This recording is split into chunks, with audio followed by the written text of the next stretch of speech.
বর্তমান সময়ে সবচেয়ে একটি আলোচিত বিষয় এএমআর বা অ্যান্টিমাইক্রোবিয়াল রেজিস্ট্যান্স, যেটি বোঝার জন্য আপনাকে জ্ঞানী, মহাজ্ঞানী, বিজ্ঞানী কোনো কিছুই হওয়ার দরকার নাই। শুধু এতটুকু বুঝেন, আপনি যখন অসুস্থ হব তখন আমাদেরকে অ্যান্টিবায়োটিক দেওয়া হবে, কিন্তু অ্যান্টিবায়োটিক কাজ করবে না এবং আমরা আলটিমেটলি মারা পড়ব।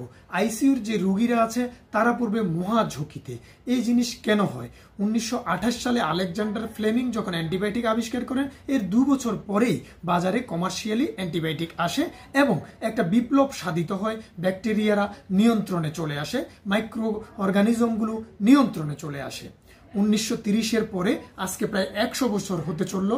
এই 100 বছর ধরে আমরা জীবাণুগুলোকে ক্রমাগত মেরে গেছি। তারা 100 বছর মাইর খেয়েছে এবং তারা আমাদের অসচেতনতা এবং তাদের নিজেদের মিউটেশনের কারণে তারা এখন রুখে দাঁড়াচ্ছে। তারা এখন অ্যান্টিবায়োটিককে বৃদ্ধাঙ্গুলি দেখাচ্ছে। আমরা এই জিনিস থেকে পরিত্রাণ পাওয়ার জন্য আমাদেরকে সম্মিলিত সচেতনতা ছাড়া কোনো উপায় নেই।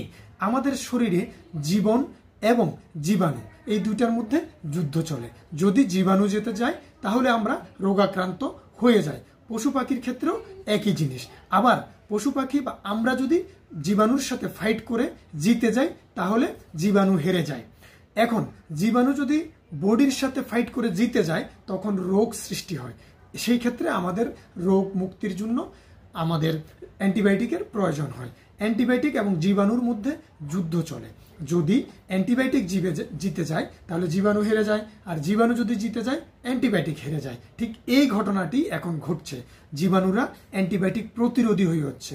আমরা মাল্টি ড্রাগ রেজিস্ট্যান্ট জীবাণু পাচ্ছি, এমডিআর, টিডিআর পাচ্ছি, টোটাল ড্রাগ রেজিস্ট্যান্স যে জীবাণু সেগুলো পাচ্ছি। এএমআর তো আমরা বললামই, এর মধ্যে আমরা সুপার বাগের মতো জীবাণু আমরা পাচ্ছি, তাকে কোনো কিছু দিয়েই ঘায়েল করে যাচ্ছে না। এই জিনিসটা কেন হয়েছে? এই জিনিসটা হয়েছে আমরা অ্যান্টিবায়োটিকের overdose, underdose, one dose, single dose ইত্যাদি আমরা নানা রকম ট্রায়াল দিয়ে জীবাণুকে শক্তিশালী করে দিয়েছি। সে এখন অ্যান্টিবায়োটিক দেখলে আর ভয় পায় না। অনেকের কাছে একটা কমন প্রশ্ন যে মানুষ কি অ্যান্টিবায়োটিক রেজিস্ট্যান্স হয়? কখনো না, মানুষ রেজিস্ট্যান্স হয় না, হয় জীবাণু। আপনি, আমি যদি আমরা সবচেয়ে নিরাপদ জীবনযাত্রা করি, আমরা যদি অ্যান্টিবায়োটিকের কোর্স সঠিকভাবে খেয়ে থাকি, সকল ধরনের নিয়ম কানুনও মেনে চলি, তাহলে কি আমরা ঝুঁকিমুক্ত? কখনো না। অনেকে বলেন আমি আমার বাচ্চা কিংবা ছেলেকে তো অ্যান্টিবায়োটিক খাওয়াইনি, তাহলে সে তো অ্যান্টিবায়োটিক রেজিস্ট্যান্স হওয়ার প্রশ্নই আসে না। কিন্তু যখন আমরা কালচারাল সেন্সিটিভিটি যে টেস্টটা সেটা করতে গেলে দেখা যাচ্ছে অলমোস্ট সব জীবাণুই রেজিস্ট্যান্স হয়ে গেছে। তাহলে এটা কেন ঘটেছে? আপনি আমি সচেতন আছি, কিন্তু সম্মিলিতভাবে সমাজের সবাই যদি সচেতন না হয় তাহলে এএমআর এর যে থ্রেট এটা সামলানো কখনো সম্ভব নয়।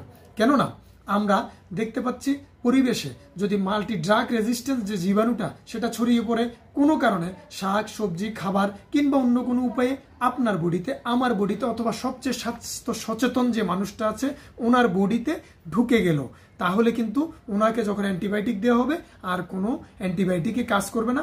আলটিমেটলি আমরা সামান্য কাটা ছেঁড়া কিংবা সামান্য সর্দি কাশির মতো রোগেও যদি আমরা সেকেন্ডারি ব্যাকটেরিয়াল ইনফেকশনে আক্রান্ত হই আমরা সহজেই মারা পড়ব।